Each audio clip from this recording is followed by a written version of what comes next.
আজকে 2024 সালের মিসলেনিয়াস পরীক্ষার প্রশ্নপত্র থেকে অঙ্কগুলো আলোচনা করব। তো প্রথম অঙ্ক দেখো, অমল ও বিমল যথাক্রমে 500 টাকা 9 মাসের জন্য এবং কিছু টাকা 6 মাসের জন্য বিনিয়োগ করে। তো এই ধরনের অঙ্ক ক্ষেত্রে আমরা জানি যে মূলধন ইনটু সময়, মূলধন ইনটু সময় এই অনুপাতে কি হয়, লাভের বন্টনটা হয়। তো অমল কি 500 টাকা 9 মাসের জন্য বিনিয়োগ করেছে, মানে লিখবো 500 গুণিত 9, এবং বিমল কিছু টাকা মানে x টাকা বিনিয়োগ করেছে 6 মাসের জন্য, এবং লাভ কত, যে মোট লাভ 69 টাকা, যেখানে বিমল পেয়েছে 46। তাহলে অমল কত পাবে, বিয়োগ করে দেখতে পাচ্ছ 23 টাকা পাবে। অমল পাবে 23 টাকা এবং বিমল হচ্ছে 46 টাকা। 23 দিয়ে এটা কেটে যাচ্ছে, এটা 1 এবং এটা হচ্ছে 2, 2 দিয়ে এটা কাটো, 3 হয়ে গেল। 3 দিয়ে যদি আমি 9 কাটি, এটা হচ্ছে 3। তাহলে x সমান হয়ে যাচ্ছে 1500 টাকা। অতএব বিমল 1500 টাকা নিয়ে ব্যবসা শুরু করেছিল। 9 নম্বর অঙ্ক, 1 থেকে 7 এর মধ্যে 7/11 ভগ্নাংশটির সংখ্যা কত বলি। তো একটা অঙ্ক আমি দিচ্ছি যে 10 থেকে যদি 30 পর্যন্ত 6 দ্বারা বিভাজ্য সংখ্যা বলতো, তাহলে এই অঙ্কগুলো আমরা আগে পড়েছি যে 10কে আমরা 6 দিয়ে ভাগ করতাম, ভাগফল পেতাম 1, এবং 30কেও আমরা 6 দিয়ে ভাগ করতাম, ভাগফল পেতাম 5, এবং এদের বিয়োগফল করতাম, বিয়োগফল হচ্ছে 4। অতএব বলতাম 10 থেকে 30 পর্যন্ত সংখ্যা 6 দ্বারা বিভাজ্য সংখ্যা কটি আছে, 4টি আছে। এখানে যদি 10 না হয়ে 12 হতো, মানে এটা যদি ভাগ মিলতো, তাহলে সেক্ষেত্রে কিন্তু এখানে আরো 1 যোগ করতে হতো, তখন 5 হতো। ঠিক আছে, তো এই অঙ্কটার ক্ষেত্রে আমরা সেম অ্যাপ্লাই করব। 7কে যদি 7/11 দিয়ে ভাগ করি, 7কে 7/11 দিয়ে ভাগ করলে ভগ্নাংশ উল্টে গুণ হয়ে যায়, 11/7 কেটে গেল, অর্থাৎ তুমি 11 পেলে। 1কে যদি 7/11 দিয়ে ভাগ করো, তাহলে হয়ে যাবে ইন্টু 11/7। তাহলে এর ক্ষেত্রেও কিন্তু উত্তর 1 পয়েন্ট সামথিং মানে 1 আসবে ভাগফল। এবং এদের যদি বিয়োগ করো, তাহলে উত্তর কত আসছে, 10। তাহলে এক্ষেত্রে কিন্তু সঠিক অ্যান্সার 10 হবে, কিন্তু অপশানে আমাদের 10 নাই। তো পিএসসি এটার উত্তর কিন্তু 9 নিয়েছিল, কারণ এক্ষেত্রে 7টাকে ওরা ধরেনি, মানে 1 থেকে 7 বলেছে, সেখানে 7-এর আগে পর্যন্ত ধরেছে। 7কে যেহেতু এটা ভাগ করে যাচ্ছে, অতএব 7কে কিন্তু এখানে ওরা কাউন্ট করেনি, সেই হিসাবে ওরা 9 উত্তর নিয়েছিল, কিন্তু এটার ক্ষেত্রে অবশ্যই অ্যাপ্রোপ্রিয়েট উত্তর কিন্তু 10 আনসার। 11 নম্বর অঙ্ক, কোনো একটি সংখ্যার একক স্থানীয় অঙ্কের এবং দশক স্থানীয় অঙ্কের যোগফল 9। অঙ্কদ্বয়ের স্থান পরিবর্তন করলে পূর্বের এবং বর্তমান সংখ্যাদ্বয়ের অন্তর 9 হয়। তো এই ধরনের অঙ্ক আমরা x ধরে না করে শুধু অপশন টেস্টিং করব। এই যে 72 আছে, 72কে উল্টালে কত হবে, 27 হবে। এদেরকে বিয়োগফল 9 আসছে, বিয়োগফল 9 আসছে না, অপশন এ বাদ। 18কে উল্টালে কত হবে, 81 হয়ে যাবে, এদেরও বিয়োগফল কিন্তু 9 আসছে না, এটা বাদ। 54কে যদি আমরা উল্টিয়ে দিই, তাহলে হয়ে যাবে 45, এবং এদের বিয়োগফল দেখো, বিয়োগফল কিন্তু 9 আসছে, অতএব এটা কিন্তু রাইট অ্যান্সার। এবং এটা দেখে নাও, এটা ক্ষেত্রে কিন্তু হবে না।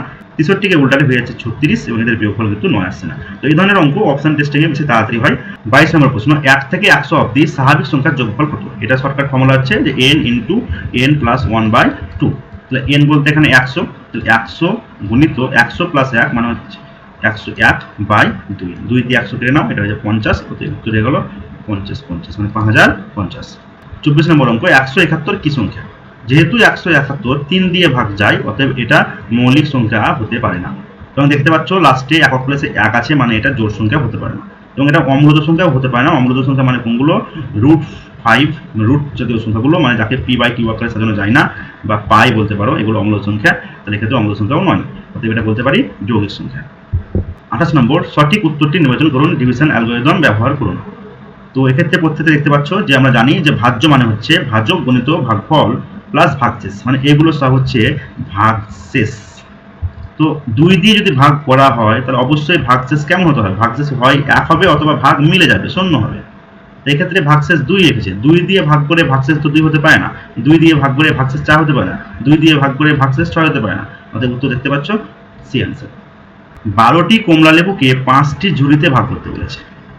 দেখতে পাচ্ছ যেখানে ঝুড়ি কটি, 2টি ঝুড়ি, এবং এখানে 3টি ঝুড়ি, তার 2 আর 3-এ 5টি ঝুড়ি মিলে যাচ্ছে। এবং এখানে কতগুলো হয়ে যাচ্ছে, 2 3-এ 3 দুগুণে 6টা, এবং এখানেও 3 দুগুণে 6টা, 6 6 12। অর্থাৎ অপশন এ কিন্তু মিলে যাচ্ছে। 12টি কমলা লেবু হয়ে গেল এবং 5টি ঝুড়ি হয়ে গেল। কয়েকটা অপশন বি দেখো, এখানে 3টি ঝুড়ি, এখানে 2টি ঝুড়ি, এবং এখানে 1টি ঝুড়ি, মোট 6টি ঝুড়ি হয়ে গেল। 3টি 2টি এবং 1টি, মোট কটি হয়ে গেল 6টি, কিন্তু বলা আছে 5টি ঝুড়ি, অতএব অপশন বি বাদ হয়ে গেল। এবার দেখো এখানে আসি আমরা, এখানে 4টি ঝুড়ি এবং এখানে 1টি ঝুড়ি, তাই মোট 5টি ঝুড়ি হয়ে গেল। এখন আমরা কমলা লেবু হিসাব করবো। 4টি ঝুড়িতে 2টি করি, 4 দুগুণে 8, 1টি ঝুড়িতে 4টি মানে 4, তাহলে 12 হয়ে গেল, মানে এখানেও মিলে যাচ্ছে। অপশন ডি দিয়েছে, উপরে কোনোটি নয়, এখানে কিন্তু অপশনগুলো ভুল আছে। এখানে অপশন এ এবং অপশন সি দুটোই রাইট। 31 অঙ্ক, ঘড়িতে সকাল 9টা 15 বাজার সময় ঘন্টা ও মিনিটের কাঁটার কত ডিগ্রি কোণ উৎপন্ন করে। এখানে অপশনগুলো ভুল দেওয়া আছে। তো একটা শর্টকাট ফর্মুলা আছে, ঘন্টার কাঁটা এবং মিনিটের কাঁটার মধ্যে কোণ কত ডিগ্রি তৈরি হবে। 30h minus 11/2 minute. এইচ মানে এখানে হচ্ছে ঘন্টা, এম মানে এখানে মিনিট।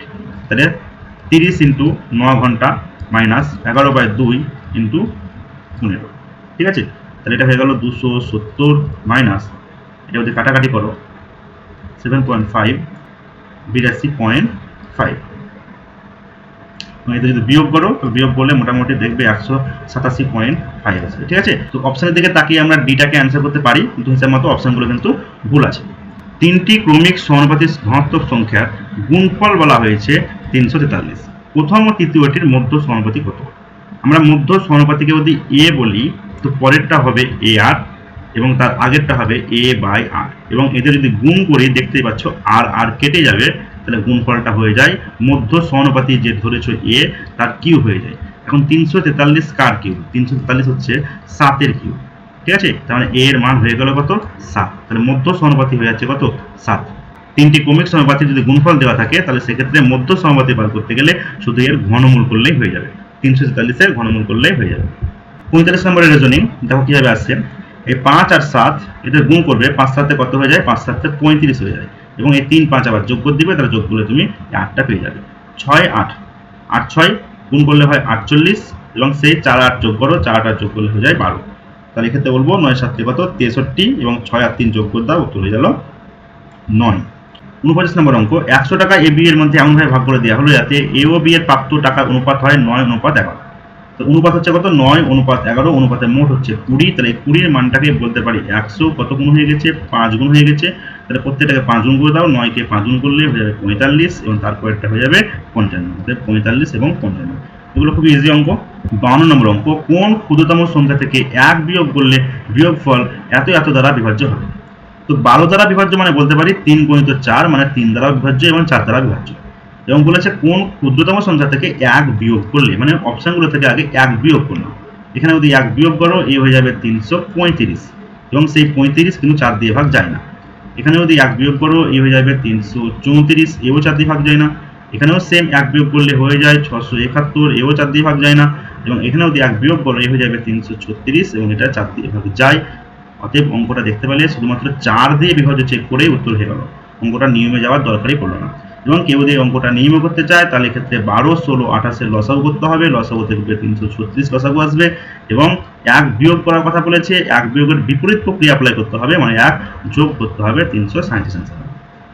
56 নম্বর অঙ্ক, বলছে এ একটি কাজ করে 9 দিনে, বি কাজ করে কদিনে? 6 দিনে, এবং সি এর সাথে যোগ করলে তারা মোট 3 দিনে কাজ সম্পন্ন করে। তার মানে এ প্লাস বি প্লাস সি 3 জন মিলে কাজ করলে 3 দিনে কাজ করে। এটা লসাগু কত? লসাগু দেখতে পাচ্ছ 18, এটাকেই বলে মোট কাজ। ভাগ করো, এটা 2, এটা 3, এটা 6। তাহলে এই 6 ক্ষমতা কার? 6 ক্ষমতা এ বি সি 3 জন মিলে হচ্ছে 6 ক্ষমতা, 2 ক্ষমতা হচ্ছে এর, এবং 3 ক্ষমতা হচ্ছে বি এর। তাহলে দেখতে পাচ্ছ সি এর ক্ষমতা 6 থেকে দুটো বিয়োগ করলে হয়ে যাবে 1। তো সি এর সময় কত লাগবে? 18 ভাগ 1, অতএব 18 দিন সময় লাগবে। সি যদি একা কাজটি করতে চায়, তাহলে তার 18 দিন সময় লাগবে। একটি বাগানে 127টি চারা গাছকে বাগানটিতে যতগুলি সারি আছে, ঠিক প্রতিটি সারিতে ততগুলি চারা গাছ লাগানোর পর দেখা গেল 6টি অতিরিক্ত আছে। তাহলে 127 থেকে 6টি অতিরিক্ত বাদ দিয়ে দাও, তাহলে 121 আছে। তাহলে যতগুলি সারি ততগুলি গাছ লাগিয়েছে, এই ধরনের অঙ্কতে এই সংখ্যাটা কি করতে হয়? বর্গমূল করতে হয়। বর্গমূল করলেই অঙ্ক হয়ে যায়। তাহলে 121 এর বর্গমূল হয়ে যাচ্ছে 11, অতএব বাগানটিতে কতগুলি সারি আছে? 11টি সারি আছে। রবি ও মধুর সংগ্রহে থাকা গল্পের বইয়ের অনুপাত 2:3। কি বলছে? রবি এবং মধু অনুপাত হচ্ছে কত? 2:3। 6টি বই মধু ক্রয় করায়। কে ক্রয় করেছে? মধু ক্রয় করেছে। ক্রয় করার ফলে তাদের কাছে থাকা গল্পের বইয়ের অনুপাত হয়ে যায় 1:3। কে ক্রয় করেছে? মধু ক্রয় করেছে। রবি তো ক্রয় করেনি। তাহলে রবির বই সংখ্যা একই হওয়ার কথা। এখানে 2 আছে, এখানে 1 আছে, এটাকে একই করে দিতে হবে। তাহলে 2কে এবং এই 1কে যদি একই করতে চাও, তাহলে একে শুধু 2 দিয়ে গুণ করো, তাহলে 2 2 সমান হয়ে যাবে। তাহলে এ কিন্তু 2:3 থাকলো, এবং এটা হয়ে যাবে 2:6। তাহলে রবির বই কিন্তু আমি একই করে দিলাম, কারণ রবি কিন্তু বই নতুন করে ক্রয় করেনি, রবিকে আমি সেম করে নিয়েছি। এবং মধু দেখতে পাচ্ছ কি হয়ে গেছে? মধু বেড়ে গেছে। কত বেড়ে গেছে? 3 বেড়ে গেছে। তার মানে এই যে 3 বাড়লো, সেই 3 এর মানটাই হয়ে গেল 6। তো তো রবি ও মধুর প্রথমে কয়টি করে বই ছিল? রবির ছিল কত? 2টি। তা 2 এর মান বার করবো। 3 এর মান যদি 6 হয়, দুগুণ হয়েছে, এটা দুগুণ করে দাও, 4। তা রবির বই 4 হয়ে গেল। এবং মধুর বই কটা হবে? মধুর তো 3 আছে, 3 মানে 6, তাহলে বলবো যে 4টি এবং 6টি। B answer. তো এই অঙ্কের টিক্স হচ্ছে যে রবি কিন্তু বই ক্রয় করেনি, অতএব রবির মান দুটোকে কি করতে হবে? সমান করতে হবে। ঠিক আছে। 75, দুইটি সংখ্যার অনুপাত 5:13, গসাগু 11 বলা হয়েছে, সংখ্যা দুটি কি কি? এগুলো সব থেকে ইজি লেভেলের অঙ্ক। দেখতে পাচ্ছ 5 আর 13 যদি গসাগু বার করো, গসাগু হচ্ছে 1, তার মানে 1 এর মানই হচ্ছে 11। তাহলে একটি সংখ্যা 5, 5 এর মান কত হবে? 5 11 55 হবে, এবং 55তেই তোমার উত্তর হয়ে গেছে। এবং পরেরটা 13 এর মান কত হবে? 143। নিজ যাত্রাপথে ঘন্টায় 72 কিমি বেগে গতিশীল একটি ট্রেনের এত মিটার লম্বা একটি প্ল্যাটফর্ম অতিক্রম করতে কত সময় লাগবে যখন ট্রেনটির দৈর্ঘ্য 80 মিটার? একটা ট্রেন যখন প্ল্যাটফর্মকে অতিক্রম করবে তখন অতিক্রান্ত দূরত্ব হয়ে যায় এদের যোগফল। তাহলে অতিক্রান্ত দূরত্ব হয়ে গেল 200 হয়ে গেল। ঠিক আছে। তো সময়ের ফর্মুলা কি? সময় মানে হচ্ছে যে অতিক্রান্ত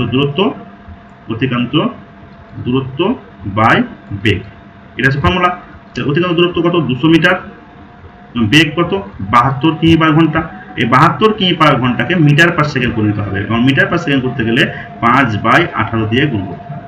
ঠিক আছে। তাহলে এই 18টাকে তুমি উপরে লিখে করতে পারো, এই 18টাকে উপরে লিখে করতে পারো, বা এখানেও তুমি কাটতে পারো। তো এটা দিয়ে কেটে দিলাম, 4 18 72।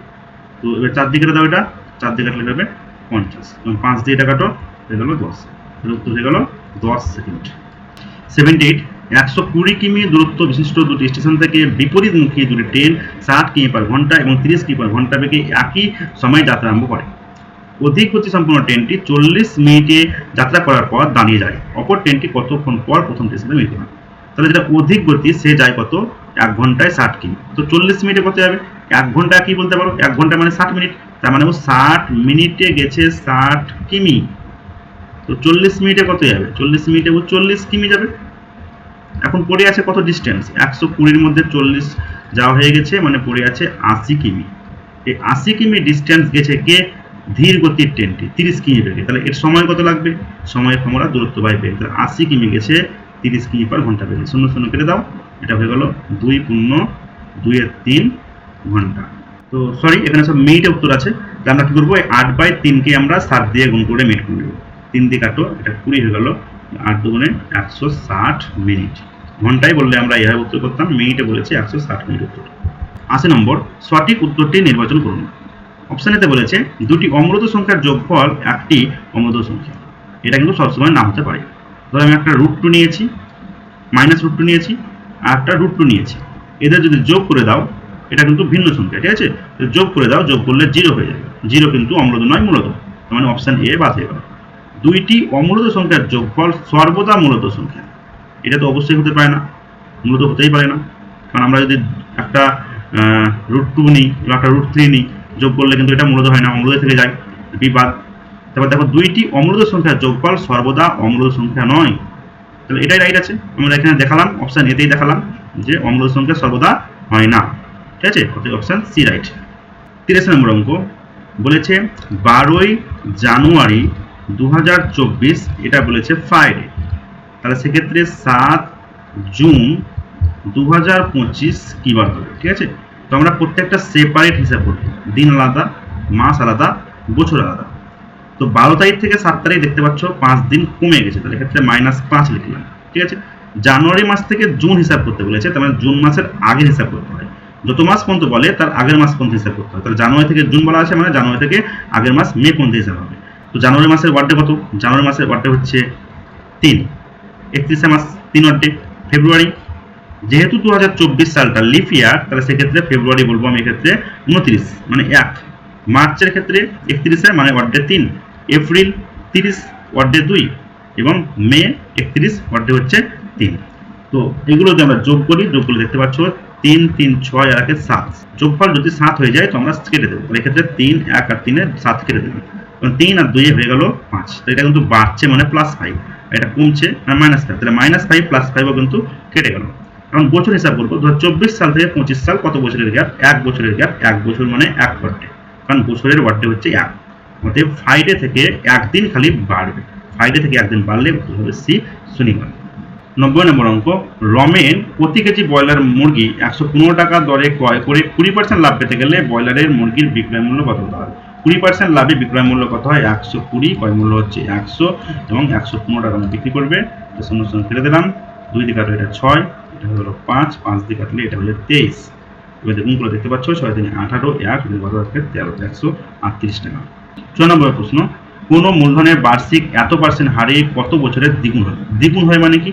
মানে এখানে আসল যদি 1 টাকা হয় তো সুদ আসল হবে 2 টাকা, মানে সুদ হবে 1 টাকা। তার মানে 100 টাকা আসলে সুদ হবে কত টাকা? 100 টাকা। এই 100 টাকা সুদ হয়েছে কত % হারে? 6 পূর্ণ 1 4, 6 পূর্ণ 1 4 মানে 25/4% হারে। তো 100 টাকার সুদকে এই পার্সেন্টেজ দিয়ে ভাগ করলেই তুমি কি পেয়ে যাবে? সময় পেয়ে যাবে। ঠিক আছে, তাহলে 100/25/4, সেই 4টা উপরে তুলে দিলাম। 25 দিয়ে কাটো, এটা 4 হয়ে গেল 16 বছর। ঠিক আছে। 95, মূলত সংখ্যার মান অপশন এতে দিয়েছে আবৃত দশমিকে প্রকাশযোগ্য, আবৃত দশমিকে প্রকাশযোগ্য নয়, সর্বদা আবৃত দশমিকে প্রকাশযোগ্য।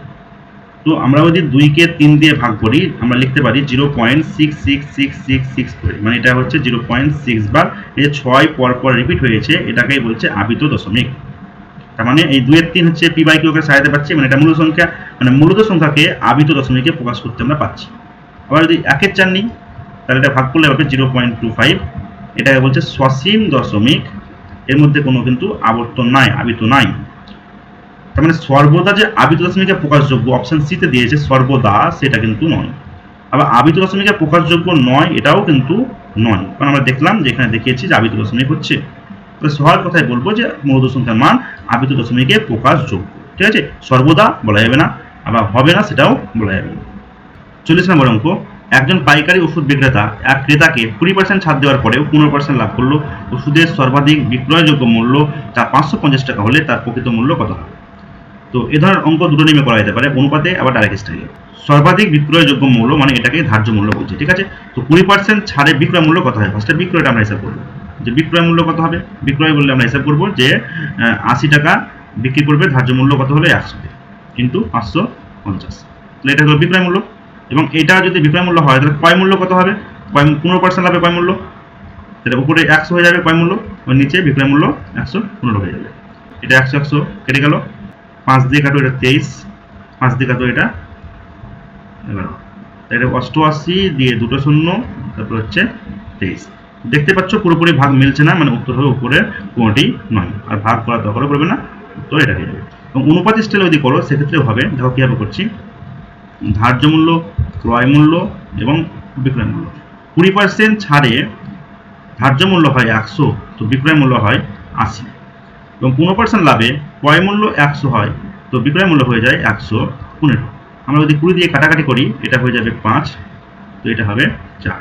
5 দিয়ে কাটাকাটি করলে এটা হবে 20, তো এটা হবে 23। এখন এই বিক্রয় মূল্যটাকে আমরা কি করব? সমান করবো। এখানে 4 আছে, এখানে 23 আছে, 4কে 23 দিয়ে গুণ, 23কে 4 দিয়ে গুণ, তাহলে সমান হয়ে যাবে। তো ধার্য মূল্য কত হবে? 5-এর সঙ্গে তুমি 23 গুণ করছো, 5-এর সঙ্গে 23-এর গুণ করছো, 115 হয়ে যাবে।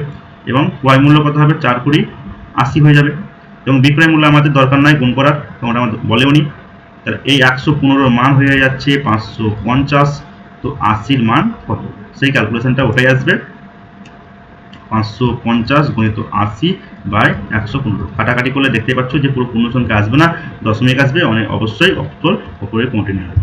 12 নম্বর অঙ্ক, মিতা এবং অরুণ প্রথমে যথাক্রমে 700 টাকা এবং 900 টাকা নিয়ে একটি ব্যবসা শুরু করেন। 4 মাস পর মিতা আরও 500 টাকা যোগ করে এবং অরুণ একই সময়ে 300 টাকা তুলে নেয়। তো আমরা এই অঙ্ক একই স্টাইলে করবো, মূলধন ইন্টু সময়ের অনুপাতে লাভটা বন্টন হবে। তাহলে মিতা যদি আমরা হিসাব করি, এক্ষেত্রে প্রত্যেকটা মানের ক্ষেত্রে আমরা দুটো করে শূন্য বাদ দিয়ে হিসাব করবো, মানে এক্ষেত্রে 60 টাকা হিসাব করবো, এর ক্ষেত্রে 9 টাকা, এভাবে আমরা হিসাব করবো। তাহলে মিতা 60 টাকা ব্যবসা খাটিয়েছে কমাস, 4 মাস খাটিয়েছে এবং 4 মাস পর সে আরও 5 টাকা দিচ্ছে, তাহলে 7 আর 5-এ 12 টাকা হয়ে গেল। 12 টাকা ব্যবসায় খাটবে কমাস, বাকি পড়ে যাচ্ছে আর 8 মাস। এটা হিসাব করলে 4 7 28 এবং 8 12 96, যোগ করলে হয়ে যাচ্ছে 124। এবং অরুণের যদি হিসাবটা করি আমরা, অরুণ কিন্তু 9 টাকায় ব্যবসায় খাটিয়েছে, 9 টাকা 4 মাস ব্যবসায় খাটিয়েছে এবং এ কিন্তু 300 টাকা তুলে নিয়েছে, মানে তার টাকা থাকবে 6 টাকা এবং টাকাটা খাটবে 4 মাস হয়ে গেছে, মানে পড়ে আছে আর 8 মাস। ঠিক আছে, তাহলে 4 9 36 এবং 6 8 48, এটা যোগ করলে হয়ে যায় 84। এবং যদি আমরা কাটাকাটি করি 4 দিয়ে, এটা হবে 31 এবং এটা হয়ে যাবে 21। মিতা এবং অরুণের যে লাভের অনুপাত সেটা হয়ে যাচ্ছে 31:21, অনুপাতের মোট বলতে পারি 52। এই 52-র মানটাই প্রশ্নতে বলা আছে 1720। তাহলে প্রত্যেকটার মান তোমাদের এখন বার করতে হবে। 4 দিয়ে কাটাকুটি করছি, এটা হয়ে যাবে 13 এবং এটা 4 দিয়ে কাটলে হয়ে যাবে 430 এবং আর কাটাকাটি যাচ্ছে না। অর্থাৎ এক্ষেত্রে আমরা যদি 21-এর মানটাই বার করতে চাই তাহলে বলবো 21 গুণিত 430/13। বা এটা যদি তুমি দেখতে পাচ্ছ পুরোপুরি কোনোটাই কাটাকাটি যাচ্ছে না, আমার মানটা অবশ্যই দশমিকে আসবে এবং ক্যালকুলেশন যদি করো প্রায় 700-র কাছাকাছি, 694 এরকম কাছাকাছি নাম্বার আসবে, ঠিক আছে। এবং সেক্ষেত্রে দেখতে পাচ্ছ অপশানে কোনোটাই সেরকম নাই, তার উত্তর হবে ডি। একইভাবে তোমরা যদি 31-এর মানটা বার করো তাহলে সেক্ষেত্রে হয়তো উত্তর আসবে 1025 মতো।